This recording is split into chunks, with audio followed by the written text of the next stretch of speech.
Today we're going to show you how can you create barcodes in Microsoft Excel. For this, first of all, we need to make this as text format. Here it is our text format. If you can't make it text format, you need to right click here and then go to format cell and that make it text. Click OK.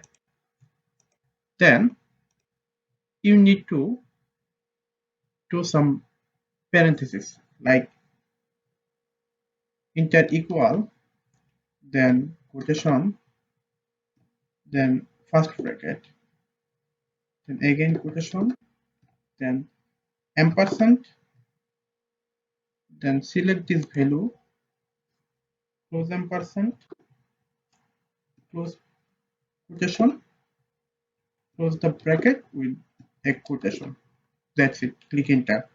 Here you can see that before and after of this text there is an bracket.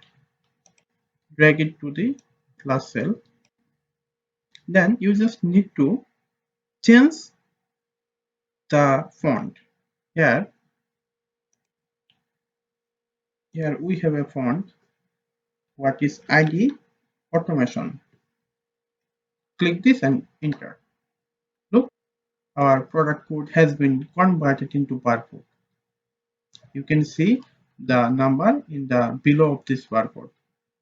If you don't have this font, you need to install it. For this, you need to go to this website and download the font and install it to your PC. We will add link in the description below. Please check the description. Don't forget to restart the Excel file. This is the process you can make barcodes in Microsoft Excel.